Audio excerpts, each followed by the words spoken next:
లేకపోతే జీవితాలు నా నా నా అనుకుంటున్నామా లేదా? నా పిల్లలు, నా సంసారము, నా ఇల్లు, నా డబ్బు అనుకుంటున్నాం. వీటి ద్వారా ఎంతో సుఖాన్ని పొందేరో చెప్పండి. అదే మీకు ఎన్ని శాస్త్రాలు చెప్పినా శాస్త్రాలన్నీ చక్కగా చెప్తూ ఉన్నాయి, ప్రశాంతంగా కూర్చొని ఆలోచించమంటున్నాయి. మీరు ఇప్పుడు ఏం చేస్తారంటే భోజనం చేసిన తరువాత, ఇంటికి వెళ్ళిన తరువాత మేము ఏదైతే చెప్పామో అది నిజమా అబద్ధం అనేది మీరు ఆలోచన చెయ్యండి. అంచేత శాస్త్రం చెప్పిందండి ఏమిటి అంటే గురువు అవసరం. రాముడికి గురువు అవసరం అయ్యాడు, కృష్ణుడికి గురువు అవసరం అయ్యాడు. కాబట్టి మహానుభావులందరూ గురువుని ఆశ్రయించారు. ఆశ్రయించుకొని వారి ద్వారా ఒక మార్గంలో నడిచారు. వారు ఆ దివ్యత్వాన్ని పొందారు. సుఖము అనేటటువంటి భవరోగ చికిత్సాలయం అంటారండి సంసారాన్ని. మనకి రోగానికి హాస్పిటల్స్ ఉన్నాయి. ఏ రోగం వస్తే, కంటికి రోగం వస్తే కంటి హాస్పిటల్, ముక్కుకు రోగం వస్తే ముక్కు హాస్పిటల్, హార్ట్కి హాస్పిటల్, రోగం వస్తే హార్ట్ హాస్పిటల్ అన్నీ ఉన్నాయి. కానీ ఇక్కడ ఏం చెప్పారు? మనస్సుకు పట్టినటువంటి ఆలోచన అది డిప్రెషన్లోకి వెళ్ళిపోద్దండి. అందుచేత మనం లోకంలో ఏం చెప్తాం? మానసిక వైద్యుల దగ్గరికి వెళ్ళండి అంటే మెంటల్ డాక్టర్ దగ్గరికి వెళ్ళాలి. వెళితే వాళ్ళు అంతా పడుకోబెడతారు, ఒక ట్యాబ్లెట్ ఇచ్చి పడుకోబెడతారు, అంతకన్నా ఏమీ చేయదు. కానీ శాస్త్రం చెప్తుంది ఎక్కడ మూలంలో ఎక్కడ నువ్వు దేని గురించి దీర్ఘంగా ఆలోచిస్తున్నావో చూడు, దానికి నీకు ఏంటి సంబంధమో చూడు. దానికి దీనికి సంబంధం చూసిన తరువాత నీవు ఆ విషయం మీద కానీ పోట్లాడినట్లయితే, ఆ విషయంతో నాకు సంబంధం ఏమిటి అని వదిలిపెట్టేసినట్లయితే మనం పరమశాంతిగా ఉంటాం. అది ఆలోచించాలి. మనం ఎంతసేపు శారీరకమైనటువంటి భోగభాగ్యాల గురించే ఆలోచిస్తూ ఉన్నామని శాస్త్రం చెప్పిందండి. యోగచ్చ భోగచ్చ కరస్తయేవా అంటే రెండు ఇస్తాను అని చెప్పారు అమ్మవారు. యోగచ్చ భోగచ్చ కరస్తయేవా, యోగము భోగము రెండు ఇస్తాను నీకు. అయితే రెండు ఇచ్చేం చేస్తాను? ఆ భోగము ఎడల విరక్తి కలిగేటట్టు చేస్తాను. ఎట్లాగా? ఒకడి మీద, కొడుకు మీద పెద్ద మోహం, లేదా కూతురు మీద మోహం. ఈ మోహం అయితే అమ్మవారు ఏం చేస్తారు? వీటికి పనిష్మెంట్ ఇవ్వాలి అనుకుంటే, ధర్మ మార్గంలో తీసుకురావాలి అంటే ఆమె అంటే ఆ అమ్మాయి వీళ్ళు చెప్పిన మాట వినకుండా చేసేస్తారు. ఇంకక్కడి నుంచి మనస్సు ఏమైపోతుంది?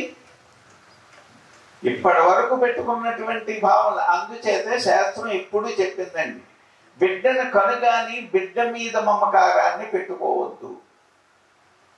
కంటం రైట్, అది తప్పు కాదు. కానీ బిడ్డ మీద సర్వస్వం పెట్టుకోవటం తప్పు. అందుచేత నీ జీవితాన్ని ఇబ్బంది పెట్టుకుంటున్నావు.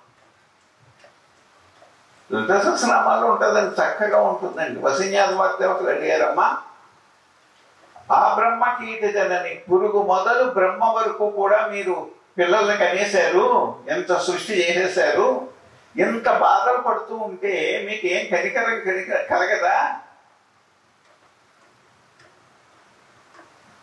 ఆయన అందులో మీరేమన్నా ఎంతమందిని కనిన తరువాత, అంటే సంతానం వచ్చిన తర్వాత వాళ్ళకి మళ్ళీ కనిపించనంత దూరంలో ఉన్నారు. మీరు కనిపించే దగ్గరలో ఉన్నారా? లేదు, కనిపించనంత దూరంలో ఉన్నారు. ఈ కనిపించనంత దూరం రావాలి అంటే వాళ్ళకి ఎట్లా సాధ్యం అవుతుంది? ఏ విధంగా తెలుసుకోవాలి అంటే అమ్మవారు ఒక్క మాట అన్నారండి, వాడు స్వేచ్ఛగా జీవించాలి అనుకున్నారు, నా పరిధిలో ఉండాలి అనుకోలేదు.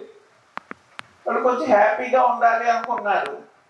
కాబట్టి మనము ఆకాశాన్ని ఇచ్చాం, వాయువుని ఇచ్చాం, అగ్ని ఇచ్చాం, జలం ఇచ్చాం, పృథ్వీ భూమిని ఇచ్చాం. వీటి మీద హాయిగా జీవించండి అని అన్ని వారికి ఏమైతే అవసరమో అన్ని సృష్టి చేశాం. శనగలు ఉన్నాయి, పెసలు ఉన్నాయి, కందులు ఉన్నాయి, ఏమండి, ఐరన్ ఉంది, బొగ్గు ఉంది, బంగారం ఉంది, ఇనుము ఉంది, డైమండ్స్ ఉన్నాయి, అన్నీ ఇచ్చారండి. ఏది తక్కువ చేయలేదు. సుఖంగా బ్రతుకు అన్నారు. మరి అన్నీ ఇచ్చినప్పుడు సుఖంగా బ్రతకాలి కదా. అన్నీ ఇచ్చిన తర్వాత సుఖంగా బ్రతకమంటే అన్నీ వచ్చాయి కాబట్టి సుఖంగా బ్రతకలేకపోతున్నాం మనం. ఎందుచేత అంటే నాది చేసుకోవాలి అని, ఇది నా సొంతం అవ్వాలి. ఏమవ్వాలి? సొంతంగా కావాలి. అంటే సొంతం అనేది లేనే లేదండి. మీకు ఇళ్ళు ఉన్నాయా లేదా? ఇళ్ళు ఉన్న వాళ్ళు చేయలేదండి. తక్కిన వాళ్ళు అందరూ అద్దెలేనా? ఇళ్ళు ఉన్న వాళ్ళు మా ఇల్లు అంటారు. మేము ఎక్కడికన్నా వెళ్ళామనుకోండి, స్వామి మా ఇల్లు అడుగు పెట్టండి, ఇవన్నీ చూడండి ఒకసారి, కొత్తగా కట్టించాము అంటారు. నిజంగా ఇల్లు మీదైతే కార్పొరేషన్ ట్యాక్స్ ఎందుకు కట్టాలండి? ఏంటి, ఇప్పుడు మన ఇంటికి ఎవడైనా వచ్చాడు, నేను ఉంటానంటే అద్దె కట్టు అంటున్నాం లేదా? అద్దె కట్టే ఉంటున్నామా? మరి మనం ఎవరికి అద్దె కడుతున్నాం ఆలోచించరే? గవర్నమెంట్కి కడుతున్నాం ట్యాక్స్. అంటే ఇప్పుడు భూమి ఎవరి పేరున ఉంది? ఏ టైంలోనైనా ఈ భూమిని, ఈ గోడ పగలగొట్టేయాలంటే వాళ్ళకి రైట్స్ ఉన్నాయా లేదా? పగలగొట్టేస్తారు. అది గవర్నమెంట్, ఇది నీది కాదు. నువ్వు ఉంటున్నావు, నువ్వు భ్రమిస్తున్నావు నాది అని. ఒక భ్రమలో ఉన్నావు. అదే రీతిగా బిడ్డలు ఒక భ్రమ, పొలం ఒక భ్రమ, జీవితం అంతా ఒక భ్రమలో ఉన్నాం. ఈ భ్రమని తొలగించుకోమంటుందండి జీవితం శాస్త్రం. ఈ భ్రమను తొలగించండి. బాల లీల వినోదిని అంటే 80 ఏళ్ళు వచ్చినా చక్కగా గంతులేసే స్థితిలో ఉండండి.